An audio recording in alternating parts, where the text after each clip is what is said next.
Hello, folks. Welcome to our penultimate lecture on defixiones, which I'm carefully not calling curses, even though Ogden does, for reasons that we're getting into in question 6a. The word curse isn't a really clear one. It doesn't have a great technical meaning in English. It describes a range of behaviors and practices and beliefs. So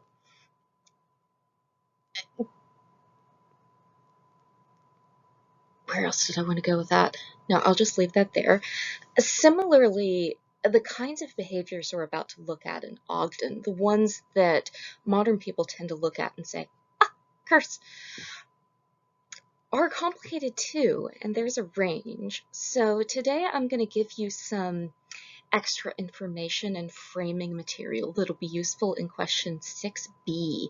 What are ancient people thinking about when they're thinking about this class of magical behaviors and procedures that we call curses?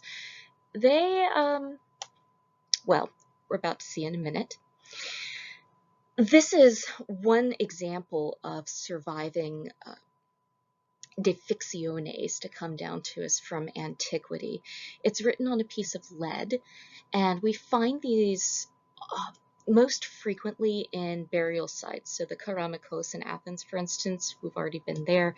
One of the things that we frequently dig up alongside the graves are these objects. It's a rolled up piece of lead, and there's a text written on the lead.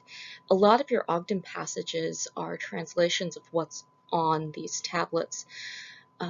More details to follow. Lead was pretty easy to get a hold of in antiquity. It was a regular byproduct of silver mining, amongst other things, and it was used in the same way that we use plastics today. When you needed a flexible, cheap material to make something out of that needed to bend, lead also was known to be toxic, which is another thing that tends to surprise people because they used lead in so many things. They didn't realize exactly how toxic lead was, but they did notice that people condemned to lead mines frequently died of lead toxicity. They knew what it looked like, they knew what the symptoms were. So they knew that lead itself was a deadly material. They knew that it was heavier than most metals, which it is. It's very hefty metal. It's cold to the touch, and it has a low melting point, which is also part of why it's being used for this kind of thing. You can roll it out a little bit like pizza dough, and you can inscribe words into it using a pointy object, and then you can roll it up and then stick it somewhere. So it's easy to manipulate. You don't need it to have a high melting point or anything. And this combination of cheapness, toxicity, heaviness, coldness, manipulability, all of that plays into the kind of logic and reasoning we're going to see in these texts. So let's get to it, shall we? Next, a brief overview of our sources for this kind of activity. These fall into it's really two major categories. We have literary depictions of the rituals associated with these objects.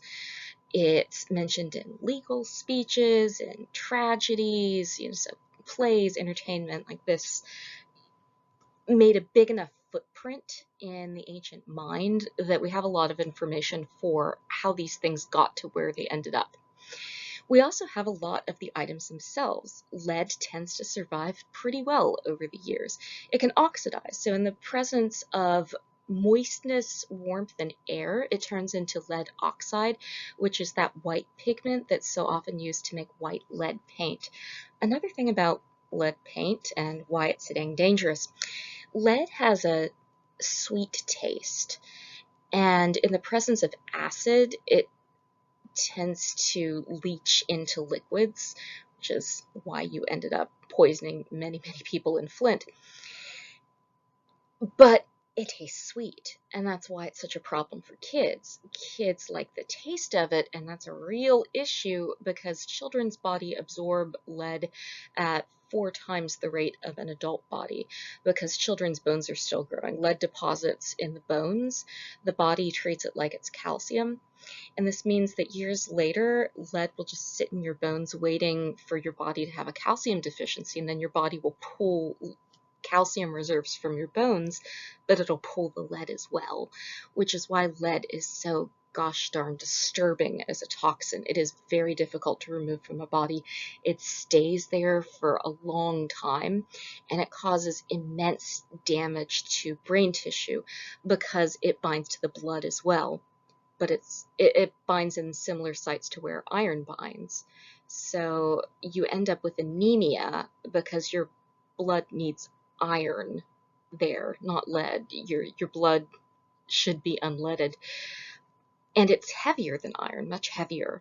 So when your hemoglobin, weighed down with lead, unable to carry oxygen, goes into your brain, it's so heavy that when it slams up against a curved wall of your arteries, it can bang through the capillary tissue and end up causing physical damage to your brain tissue, which is why lead causes brain damage and why that brain damage is so devastating, because it's not just slowing down your neurotransmitters, it's physically knocking out chunks of brain at the microscopic level, and that is, I reiterate, not okay to allow to happen to people ever, especially now when we can do better. And this is why I get fairly exercised about lead poisoning. Now, like I said, ancient people didn't know all of this, but they knew some of it. They knew lead was dangerous, it was toxic, that it tasted sweet, but that sweetness could cause you issues if you overindulged, which people did because they'd use it to sweeten wine artificially. Oh dear. So onto the sheets themselves. We found a lot of them. Last time I counted, which is when I made this slide, 1600-ish. It may not sound like a lot, but for the ancient world, that's a pretty giant trawl of texts. So lots of them. Most of them are hard to translate because they're not really readable Greek or Latin. We find them in both languages, some of them with Hebrew or Egyptian words too. They tend to be multilingual, funkily spelled, and it's not clear whether the person writing them is always particularly literate. Some of them the person doesn't seem to be. They're just kind of putting letter-like shapes down. So either they're using a special kind of ritual magic writing, or these are texts where even if you can't write, the act of imitating writing is the important thing. So this tells us that the people writing this are most likely not the most privileged or educated people in these cultures. They're people who don't have a ton of money. Lead wouldn't have been that expensive. Even if you're pretty poor, you can get a hold of enough of it to make a defixio. And if you can't, we find them on pottery too sometimes. So this is not something that rich people are doing to further beat up on poor people. To the contrary, really, this seems to be something that people who are lacking access to legal systems, social systems, safety nets, money, they're going here as their resource. And that means that one of the things that I, as a historian, am thinking about when I'm reading these texts is this is one of the few chances where a disenfranchised person from antiquity gets to talk to me and tell me what's going on in their life. Who's bothering them? Who hurt you? How do you feel about that? What do you imagine when you imagine what justice looks like? That, to me, is a privilege It's almost a sacred space to be able to witness someone's pain, um, even if sometimes I have some questions about where they're choosing to aim it. Nonetheless, that's exciting. At least for me, that's exciting. And one of the things that gets me jazzed about doing this, because I think listening to people's pain is a helpful thing, even if they're dead, even if their world is gone.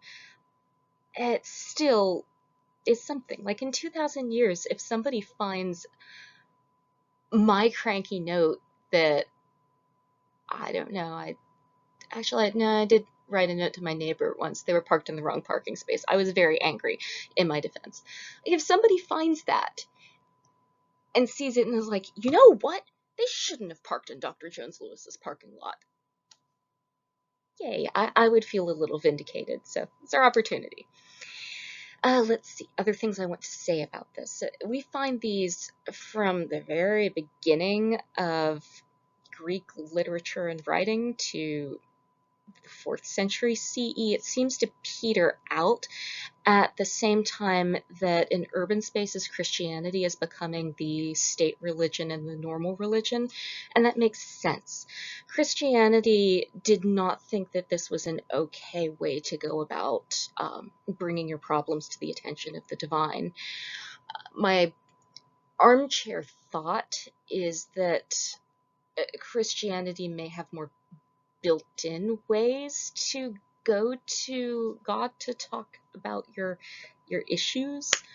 On the other hand, we do find Christian versions of these floating around, so I don't know if that's a very defensible reading, but it's a thought. Let's see. These happen everywhere. So everywhere that people are speaking Greek and Latin and Hebrew and Egyptian, they're doing this. So this, although it isn't something that you necessarily are super open about doing, it's something that a lot of people are doing. Maybe the passive-aggressive post-it note is hitting about the register, right? I don't like admitting to my moments with passive-aggressive post-it notes, but you know, it's a way of dealing with your stuff in our culture. So finally, the last category of evidence is we do get figurines in this too.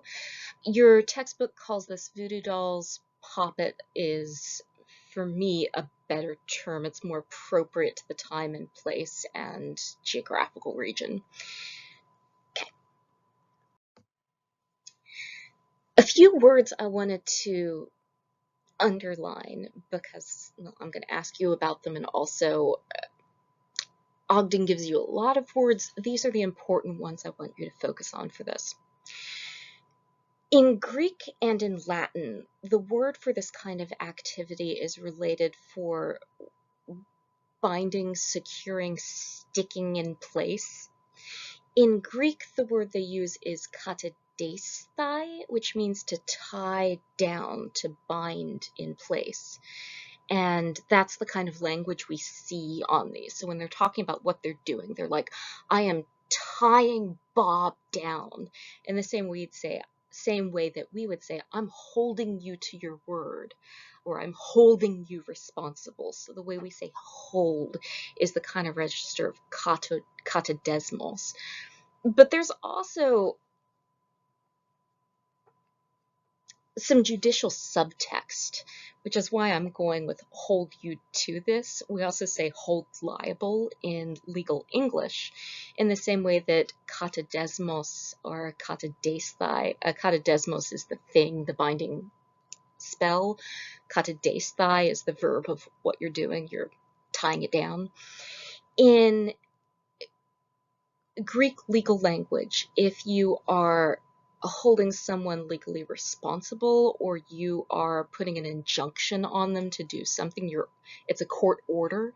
A court order in Greek is a katadesmos or a desme. It's a binding. It's also the thing that holds a horse onto a chariot. So it's got a lot of different levels of meaning, and they're kind of being pulled in here. In Latin, predictably, if you've met the Romans, it will come as no surprise to you that the Romans are a little bit more violent Shocker. Instead of saying bind down, although they could, because Latin has a word for to hold liable, to be legally liable. I'm switching languages here. I'm trying to think of it. I'm thinking in Greek now, sorry. Defigo is the word they use for this object, and that means to fix, to, I mean, it can mean to bind, but it's not so much to like tie a rope around as it is like if you're tying somebody to a piece of wood and leaving them there, it's that kind of binding. But mostly, I mean, it can also mean to like smush clay into place, or to use clay as like a thing to stick, so like a post-it note, that would be defigo.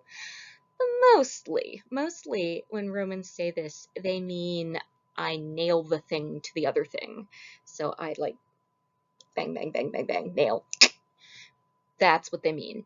And that is exactly what Romans do with these objects. After they're done with the lead, they take a nail, and we'll be looking at some of those nails later.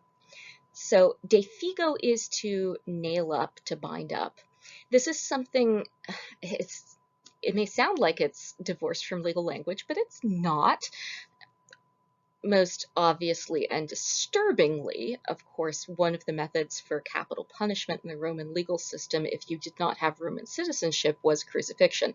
That is literally nailing a person to a piece of wood and leaving them to die there slowly of exposure, which is,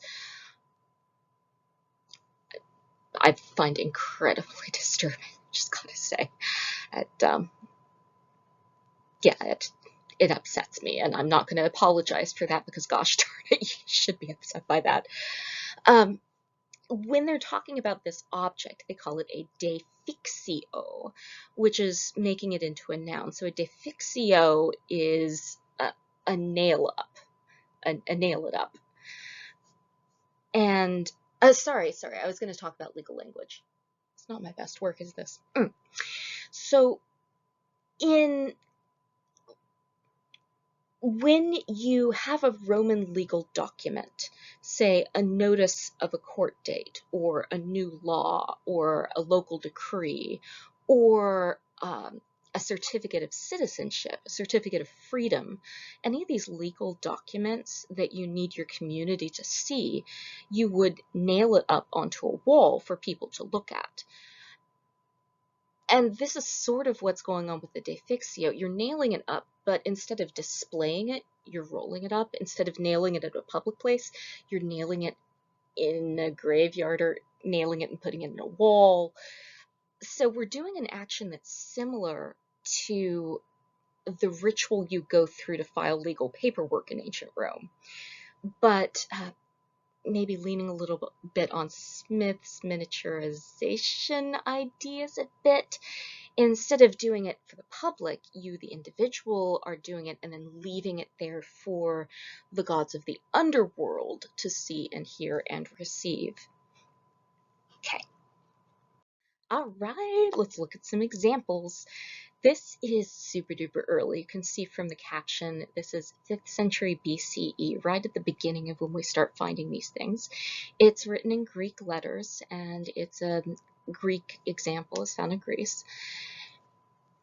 If you're familiar with the Greek alphabet, you might even be able to figure out what's going on here. So we've got, I'm not sure what this first letter is, if it's a nu or a digamma, but omicron, sigma, omicron, lambda, tau, iota, sigma, epsilon, sigma. So this one is really clear, easy to read, and it's not written particularly fancy. It's left to right, left to right, left to right. You can see on the surface of the lead where there are these marks. This is from where the piece of lead was rolled into a cylinder and then squished flat. And then once squished flat, it was inserted between stones. So this still has the marks of being deposited. In fact, if you're trying to figure out whether you're looking at one of these or not, looking for these wrinkle marks is a really good way of doing that. This is not one that has been nailed, but you can also find the nail holes sometimes. So if it's not precious metal and if it's got these fold marks, you're probably looking at a defixio. Here's some more, mostly lead, but I've given you one example of a not lead, because lead isn't the only thing that you can make these out of. In the ancient Near East, in particular, we often find these on pottery. Well, we find them elsewhere too. And what you do is, instead of like writing it on the lead, rolling it and depositing it and nailing it, you take a pot, you write your text on the pot, and then you smash the pot. And then you deposit the shards. There's also a counter spell in, I think this is also ancient Near East, where there are specific bowls that are made to catch the incoming vibes, and then you can trap the vibes under the bowl. They're sometimes called demon catching bowls, where you can put the bowl over the demon like it's a spider or something. Let's see, anything else I want to say about these? No. You can see the wrinkle marks, you can see the folds. So this is what we're doing mock-ups of. But one other note, this pot, you can see it's got these ridge lines. This wasn't a thrown pot on wheel. This is a little snakes of clay. This is not a fancy, expensive pot. So this is somebody's budget defixio. And it is also written, let me see, yeah, that is Greek as well. Okay, so what we're going to be making for this exercise is not a functioning defixio, just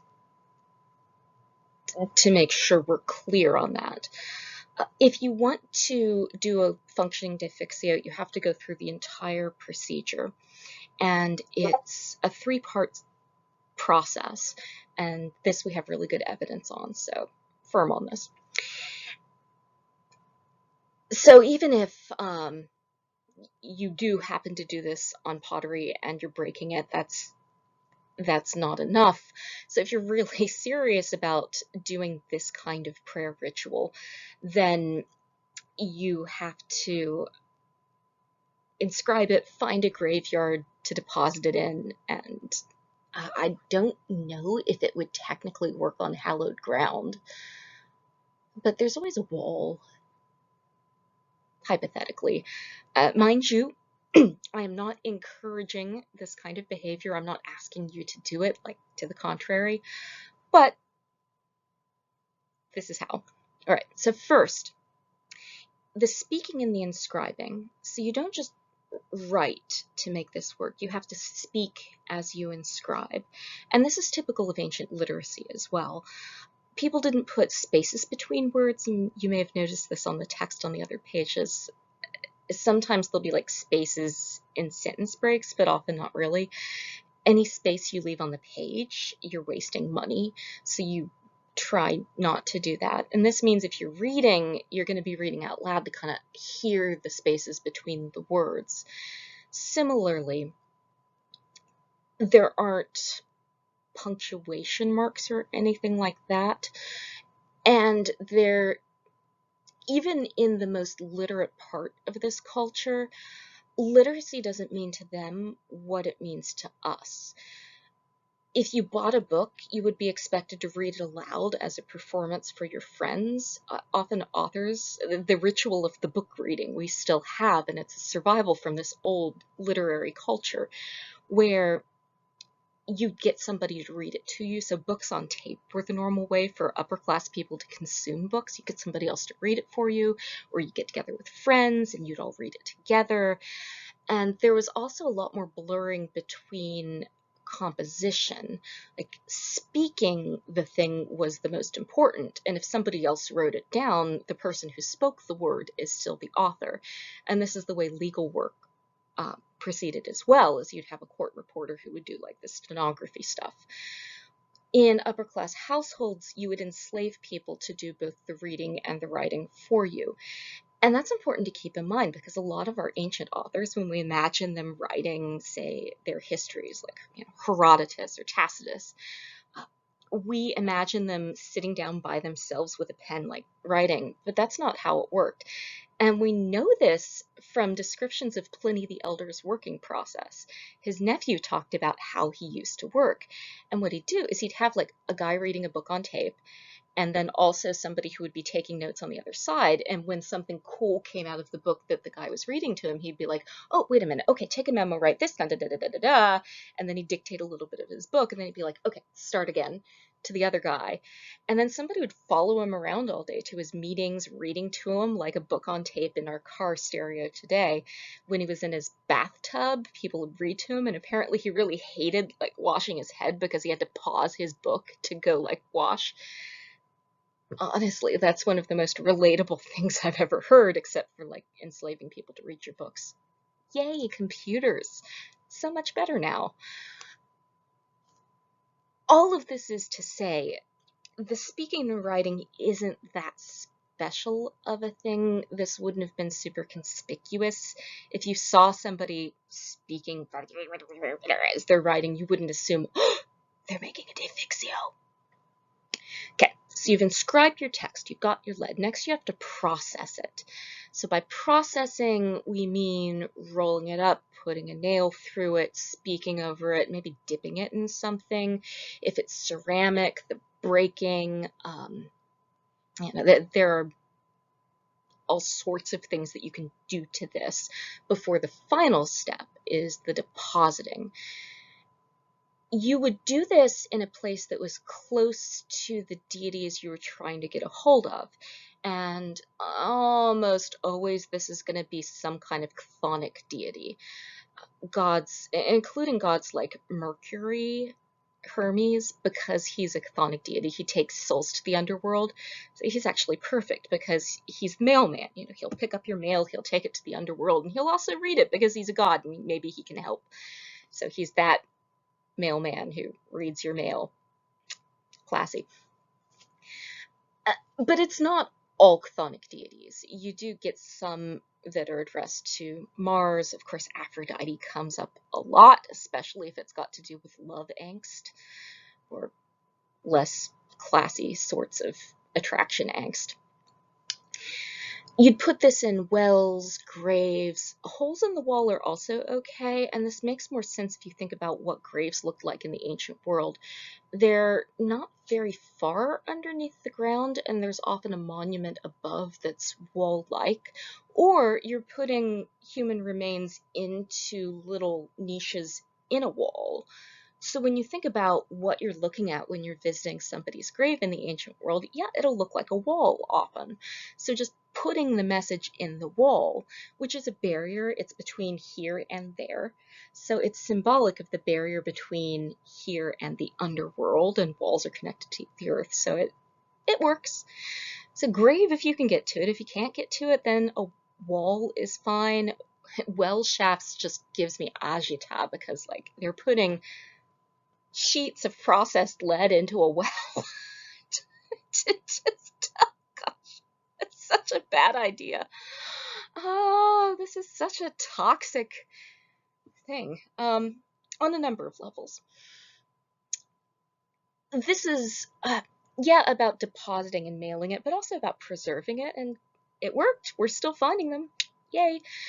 Typically, you're supposed to do this at night, and this is not necessarily because, ooh, the night is badass, although there's some of that there. But also, the underworld is dark. The gods of the underworld are considered more accessible at night. It's the opposite of day. It's the opposite of the sky. The gods of the underworld take turns with the gods of the sky, so night makes sense for a good time to send them mail. You want it to get to them when they're home. Makes sense to me. Now, as I said, there's more to the processing, including nailing. And here is one defixio that was found with the nail still in place. You can see it there. They've driven it all the way through. This particular nail, if I remember correctly, was hammered into the mortar of a wall.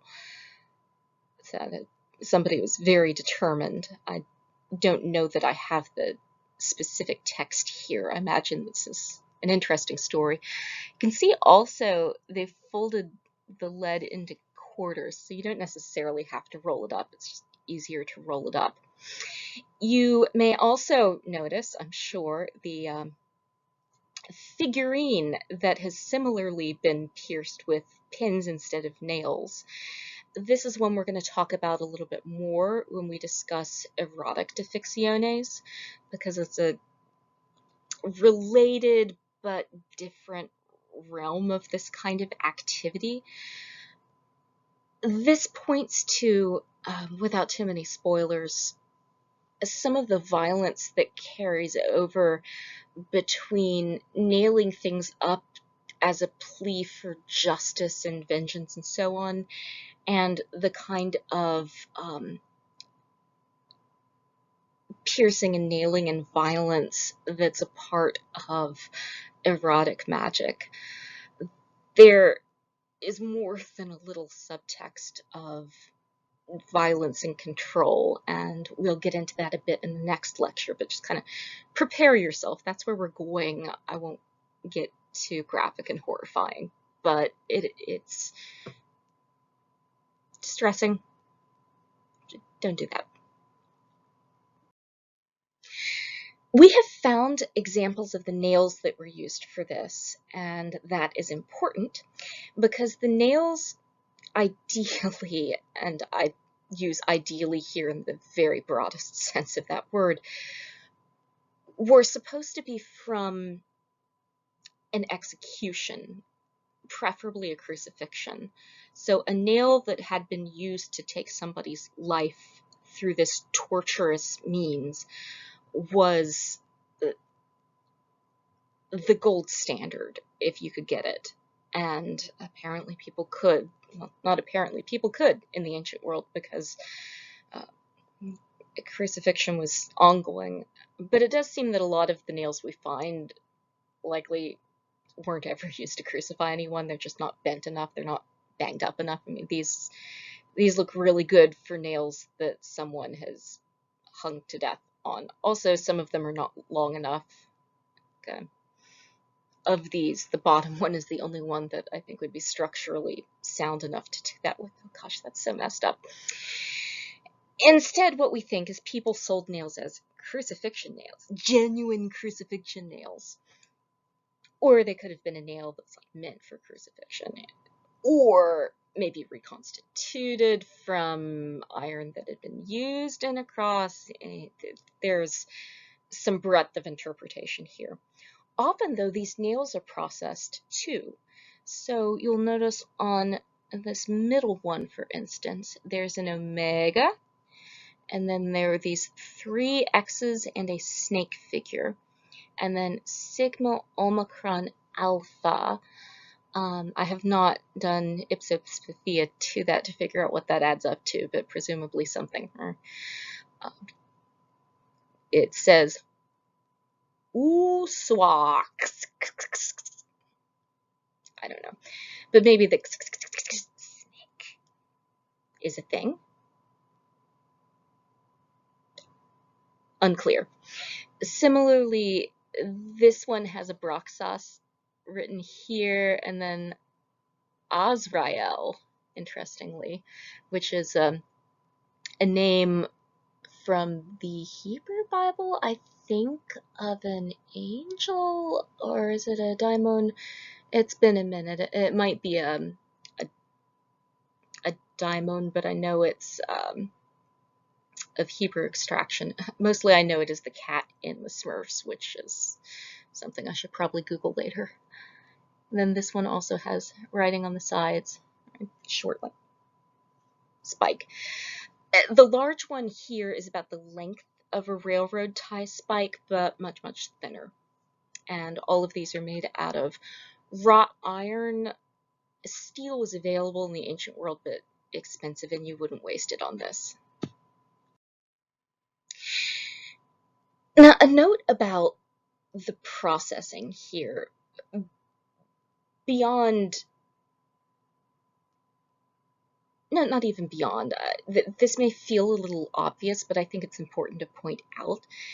you do violent things to the object when you're processing it, right? You roll it up and smash it. Sometimes there's melting involved, especially with the figurines. We don't have a ton of human figurines, even though they're mentioned in a bunch of different how-to procedures. And this is because the figurines are almost always meant to be melted down and perishable.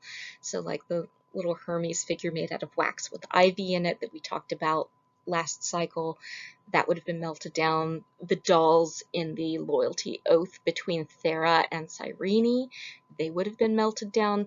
Similarly, there are a lot of make a wax person and melt. You can also melt lead very, very easily. So even the metal you might melt, the ceramics, you smash, there's burning, there's burying, there's nailing. There's a lot of very physically violent stuff that you're doing as part of this process. And that's important to keep in mind when we're reading these texts. This is something that you're doing that puts your anger into physical actions, into words, into symbolic constellations of behaviors and imagery mashups. And there's something very cathartic about the entire process. Sorry, there's an alpha in there, isn't it? Cathartic. There we go. And I think that's part of what's going on here and what this is doing for the people who are doing it. I hazard to guess, without sounding kind of snooty about this, that if you were to do a statistical survey to see how many of these defixiones resulted in actual harm to the intended recipient, I doubt you'd get more than a statistical average over placebo. But maybe that isn't the point. Maybe part of the point is that you're doing this to the object. You're not attacking the person that you're angry at. You're not destroying their property. You're not cursing their fields and kidnapping their babies or their kittens or something. You're venting your rage on this object, and it's going to take you a while, right? You have to devote at least a day of your life into getting all of the supplies and doing this thing and then going to the graveyard and doing by the time you're done with that, you might be ready to have a socially productive conversation with this other person. Now, I say this with a major asterisk on it because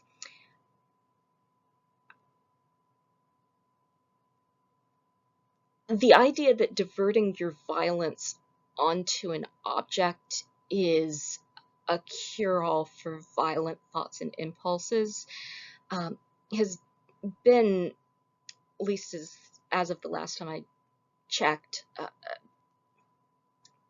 problematized.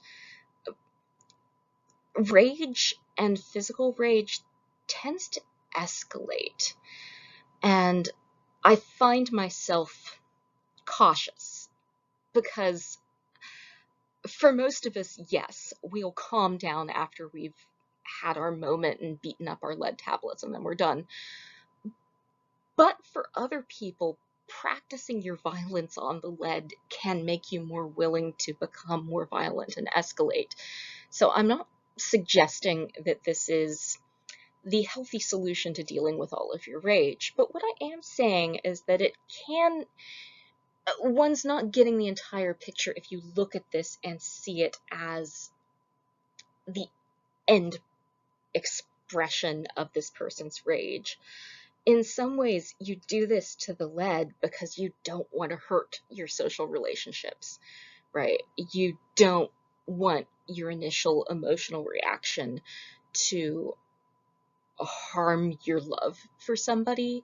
You don't want it to hurt your standing in society, or you're not in a position where you can act directly against someone who has done you a great wrong and injury. So you put your anger into a place where you can put it, where you're allowed to put it, where you won't risk your life and your family's life for putting it. So my point here is that it's complicated, and the stories I get from looking at these, I find sometimes I'm left with more questions than answers. You know, what did this person do next? I would love to know. Maybe someday I'll get to have a conversation with these folks in the afterlife. Okay, so why? Why? Uh, there are 5 big categories that these fall into, and they look a lot like the categories we saw with amulets and wearables. Judicial topics, really common. So, like, somebody's court date is coming up and they want to make sure that the opposing counsel stutters a lot and loses all of their paperwork, or they want to make sure that the other person's mouth is bound so they can't tell lies in court. So things like that. um, I find that interesting because this means that people are taking this court system seriously. They're looking at it as an opportunity to get real redress, but also as a place of great vulnerability. They recognize that this is a court system that isn't necessarily the fairest, and their their attempts to weight the scales of justice in their favor extend into the supernatural realm, just as we saw with amulets. Similarly, what we're going to be talking about in 6b is erotic defixiones. So this is meant to inflict, and I do say inflict, sexual attraction onto the object. I'm trying to think if there are any that are like, I pray to the gods of the underworld to make this dude leave me alone. I don't know. Look at Ogden. See if I missed something. I have to go back and look myself. Mostly, though, it's, please make them love me. Make them think of nobody but me. They can't sleep until they love me. It's, yeah. But again, actually, no, I'll leave my but agains for that lecture. Next up, agonistic. Again, this means sportsy stuff. Especially dangerous sports. I've given you a video clip from Ben-Hur to give you an idea of what chariot racing was like. This was big money sports back in the day. People made and lost fortunes betting, and it was incredibly dangerous for the people racing. Charioteers were prone to all kinds of accidents, as you can see upon watching the Ben-Hur clip.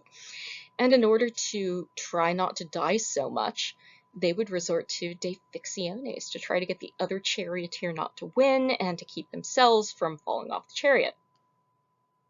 Understandable. Next, justice.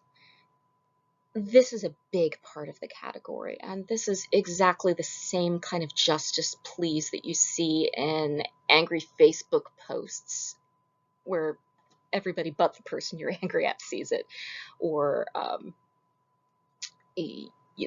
notes left on people's windshields. This is that kind of vibe. But also things that are like minor police reports. Theft is a big one, because theft is hard to punish. If you've ever had something stolen from you, you know that it is incredibly difficult to get your stuff back, even with a modern legal system with policing. In the ancient world, there is no government-run policing system. It's a community policing model, and that in some ways function great, in other ways not at all.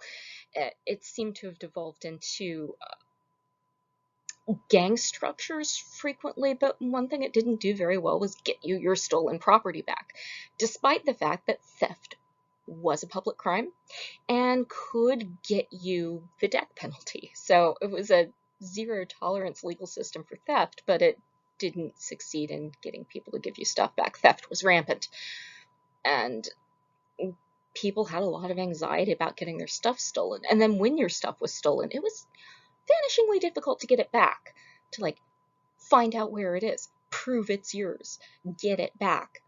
Difficult, very difficult. Even today, that's difficult. Like, I had my suitcase stolen once from me in the University of Florida campus. Never saw it again. It had $100 hidden in the lining. I'm still mad. It's been 20 years. Still mad. So one way that you would deal with that then was to file a police report with the gods of the underworld.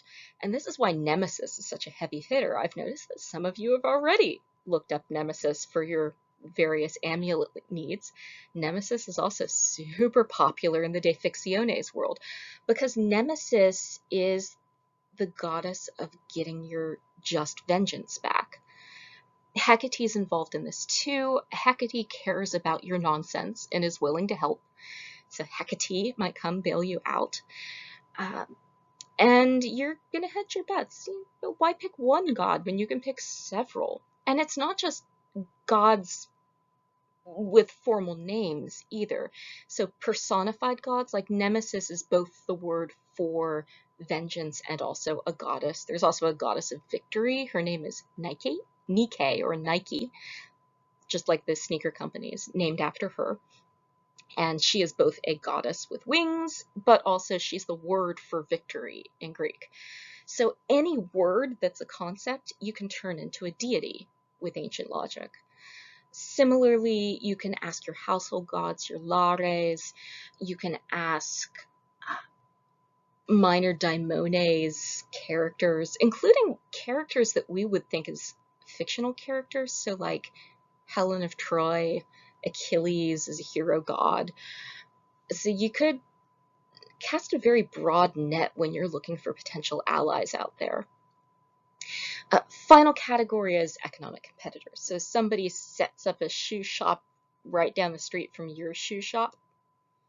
One of the ways that you can deal with the competition in the marketplace is you can have a defixio where you can bind their hands so they can't make good shoes. You can like blind their eyes so they can't see good fashion, and then you can hope that the gods of the underworld are with you. Finally, though, keep in mind this is in essence still a written down prayer where you're asking a god or gods to listen to your petition, to see your side of it, to side with you, and to do it. But that's the final step in this. You can go through all of these procedures.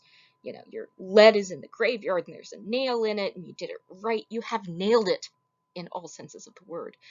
But if the god doesn't say, you know what, that is your bike. You should get your bicycle back. I will help you. If you don't have a god that sees your point, this goes nowhere. And I wonder if that's part of the point too. Not all of the times that we rant about an injustice are times where we want somebody's head to literally explode, say. Sometimes we're just angry and we need a minute. And I think that's part of the safety net that's built into this as a religious and ritual practice, is that the final decision rests with the divine force you're appealing to. And in some ways, what we're looking at are the acts of faith from people who are at the end of their ropes. So a couple notes about agonistic spells, because they're fun. As I mentioned, chariot racing is dangerous. And to unpack that a little bit farther, this is from, I think, Ostia. It's scratched into a wall, and it's a chariot scene that's important to us because it's one of the few scenes that shows the entire arena with the stands and the chariots mid-race. On this side, you have the Emperor's box. The Emperor's sitting here watching the whole thing. On this other side, you have like senators, Vestal Virgins, important people over here. So the two ends are the best seats in the house because of what happens here on the racetrack. So this central spine, the spina, is a barrier that keeps people on either side of the track from running into each other. And in order to race successfully, you want to be the first person to get as close as possible to the turning posts here. And what this means is that everybody on their chariots, as they're racing around this racetrack, as they approach, so let me do this in blue. So as they're coming up on the blue star right here, they're all crowding closer and closer together in order to jockey for the nearest in position, because that means that you're running a shorter distance to win the chariot race. When chariots and horses collide into each other, though, they can get stuck, their reins can get hooked onto other people's gear, the two chariots can bash into each other, the wheels can start sawing on the wheels of the other person's chariot. This is very dangerous. Also, chariots don't stay upright in all circuits. Like, it's not a well, motorcycles aren't that stable either. But it's essentially a box kind of bouncing along behind four fast horses. And it's right up on the horse's back hooves, too. So if your chariot flips, that twists up your horses are going to panic. They're going to step on your head. The people behind you are going to run over you and their horses. And things happen much like what's happening here. So here you've got a fellow who's having a breakdown. Around here you've got all of the horses kind of piling up against each other. Let's see. Here, though, you'll notice there are people holding palm branches. So these are the winners coming in around here. The chariot races were sacred to the god Neptune, who was the god of horses, earthquakes, and the ocean, because they're all things that make the ground rumble beneath your feet. So the waves, you can feel the waves, you can feel earthquakes, and you can feel horses. So everything that makes you quake a lot. Poseidon. Which means that there's already a religious context to what's going on here. Anything else I want to say about that? No, I'll leave that there. So this is in Ogden. Ogden will give you more about what's written here, what's going on. This is a deluxe agonistic defixio. And I mean deluxe because it's got illustrations, it's got special words, it's got back and forth mirror writing, it's got characteres, all kinds of characteres. So if you look up here, there's this like lambda with little balls on the end. They kind of look like Greek letters, but they don't spell anything. That's lambda theta chi, which is it's unpronounceable. There are no vowels. You can't say that word. Right next to it, it says free. Also, not a Greek word. Just it says free. We don't know why these characteres are there. But on the handout sheet that I've given you as a guide when you're trying to figure out what to put on your defixio if you choose to make one, are some characteres. We see them all the time on these kinds of items, and they're pretty consistent across different defixiones in different periods. So we knew they're important, but we don't know what they're meant to do or what they're for or what they mean, or if anybody even knew. They might just be a thing you do, like that S with the line through it. Something else that's really interesting going on here is we have vowels one after the other. So that's alpha, an uppercase, and then 1, 2, 3, 4, 5, 6. So 7 total alphas, and then epsilon, and then eta, and then lowercase eta, iota, omicron, and then a bunch of upsilons, which is just bizarre, and then at the bottom, omega. So we have the first vowel in the Greek alphabet, the last vowel in the Greek alphabet, and between them, see this, there's this dude's head and this kind of like square boxy thing, and this other dude in the square boxy thing. Those are chariot boxes, and we know because that thing sticking out in front with a little U-bend in it, that's the drat, I'm forgetting the name. It's the pole that goes to the harnesses that are attached to the horses. So that's the part of the chariot that connects to the horses is there. And then there's this fellow at the top, again in what we think is a chariot box with these little keys in it. This cross-hatching shows up a lot. This seems to be important somehow. And then there are like characteres coming off of it, and he's got these weird antennae thing. Honestly, we have no idea what's up with that, but he's got antennae.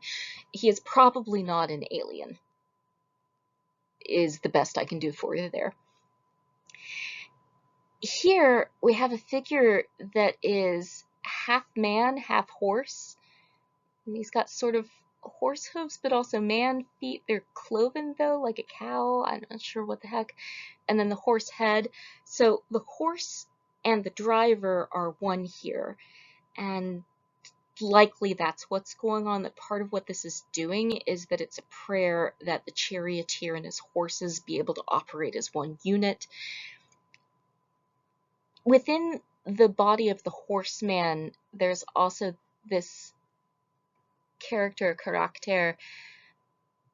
It's another one of these symbols that we're not sure. What's typical of these symbols, though, is they have combinations of circles and lines between the circles.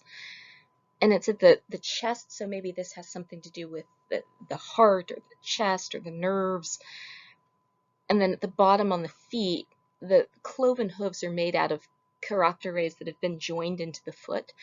So what we've done is we've used these symbols as a basis of the drawing of the horseman. And then in the one hand, he's got a whip, like a charioteer, and then the other hand, there's what we think might be an offering bowl. It might also be like a musical instrument symbol, but probably it's an offering bowl. And then at the bottom, there's this other human figure who's depicted like a mummy with this dark leaden heart in the middle, wrapped up in these two snakes, much like the caduceus of Hermes. What we might have here is, this is what he wants his opponent to be like. His opponent is wrapped up in snakes, bound, tied down underneath the feet of the man-horse, totally subjugated, and the man-horse is winning all the time. And then up here he is, triumphant with like beetle antennae. I don't know. This is the kind of thing that you can build into your symbolism. You can draw a picture and then put all of the letters and words around it. You can use whatever nonsense alphabet you want to. And you can also double up and use stuff from protective amulets too. This fellow has the stars at his feet again, which we saw on amulets back in Sagol 5, which is all very interesting to me. I just love this one. I like it when people go all out. Okay, so finally, an overview of the kind of language we see used that will hopefully give you some ideas about how you want to phrase your texts. We see some common formulas. So a formula is a normal way of wording something. And we use formulas all the time.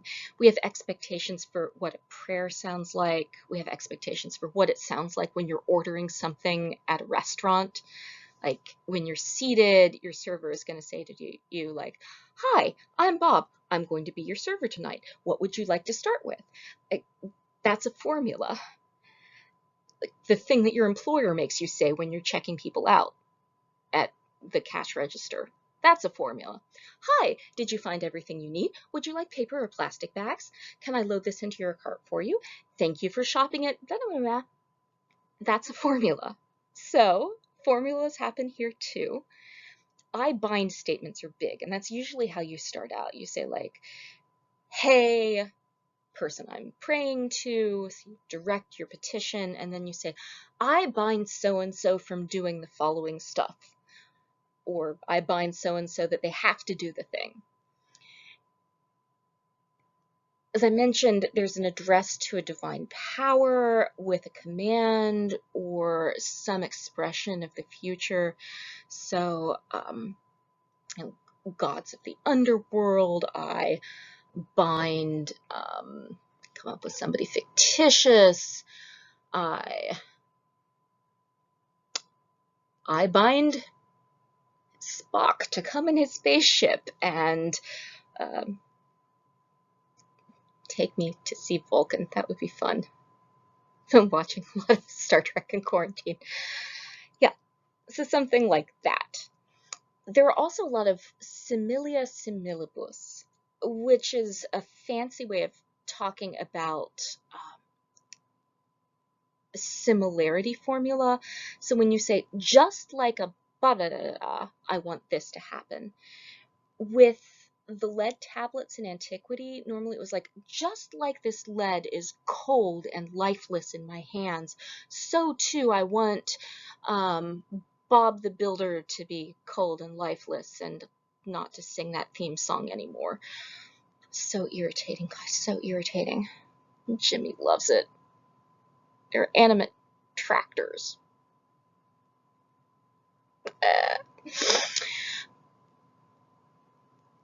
There are also a lot of reversals, so this is kind of like a similia similibus, only you put in big contrasts. So to be like, I want his bad attitude to be as far from me as the stars are from me.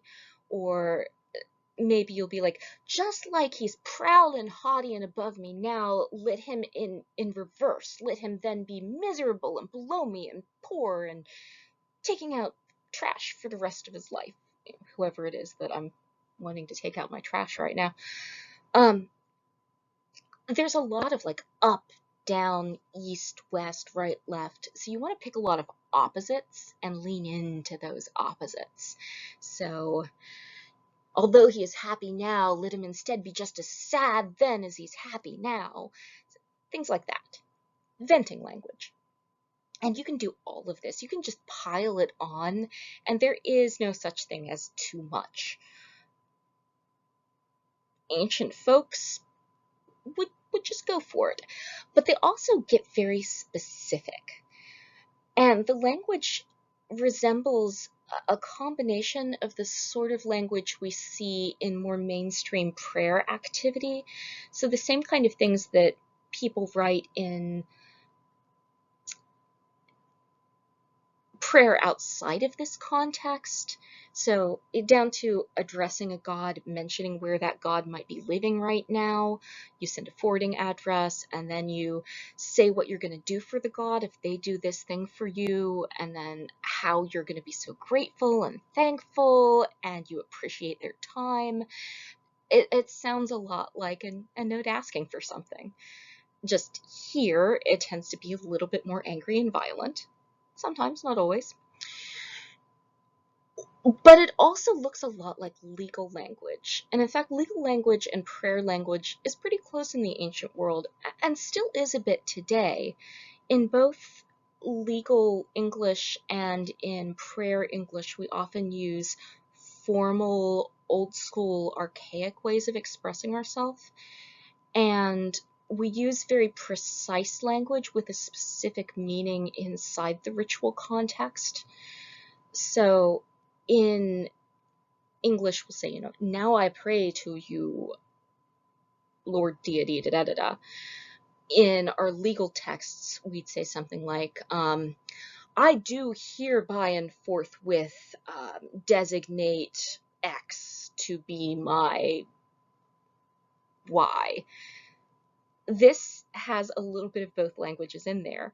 So you can be like, I hereby and furthermore enjoin the gods of the underworld to order Bob to cease and desist from parking in my parking space. And I promise that if they enforce this injunction, I will da da da da da da. Which has a lot in common with legal language. And in fact, a lot of this procedure looks a lot like what people did in ancient law. So you would write your inscriptio on a tablet, you would take it to the legal office, you would put it in a stack with other people's legal petitions, and then somebody would read it and they'd say like yes or no, and they'd smash their ring into it, and then you might get it back. This is kind of what you're doing with the defixio. You're putting your inscription in, you're carefully using the right language, you're making sure you mention the correct god that it's going to go to, you deposit it in the office, which happens to be a graveyard, and then you wait for your paperwork to be processed by the gods of the underworld. And in many ways, the experience of depositing a text with the legal system is similar to depositing a piece of lead in the graveyard. You take your petition in, you hope you filled out the form correctly. Like if you're rich, you can get your lawyer to check it to make sure it's all good. Then you put it in, and then like you send your follow-up, you keep your letter or your confirmation number, and then you follow up to see if it's going through, but you do this out of faith that your paperwork will be processed just like everybody else's paperwork. But when you can't have that level of trust, when you don't trust that they're not going to lose your paperwork or mess something up or not understand what's going on in your life or not be fast enough.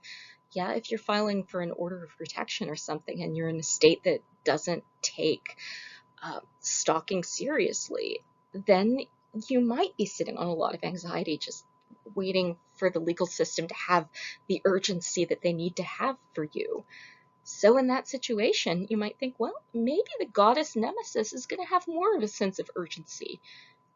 And you might file it in both places. So that's the world of defixiones and binding formula.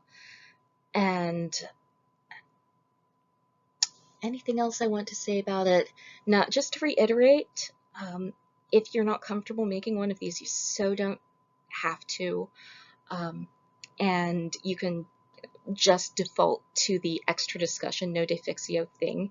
If you don't want to show me your or show everybody else your defixio, you can send it to me. Yeah, this is meant to be helpful for those of you who will find it helpful. I am not in the business of giving people crises of conscience. That's icky, no. So do what makes sense to you here and enjoy getting inside the minds of ancient people in crisis.